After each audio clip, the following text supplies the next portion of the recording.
I ran into this last week. Here's what fixed it for me. If you are looking to remove a device from your Visible account, follow these simple steps. Step 1. Log into your account. Visit the Visible website or open the Visible app and log in using your credentials. Step 2. Access your devices.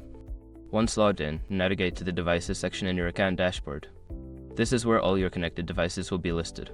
Step 3. Select the device. Find the device you want to remove and click on it to access the device details. This will allow you to manage settings for that specific device.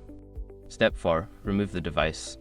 Look for the option that says Remove Device or Disconnect. Click on it and confirm your choice when prompted. Step 5. Verify removal. After removing the device, check your device list again to ensure it no longer appears. This step confirms that the device has been successfully removed from your account. If you accidentally remove the wrong device, you can always add it back by following the setup process again. Good luck, and feel free to reach out if you have any questions.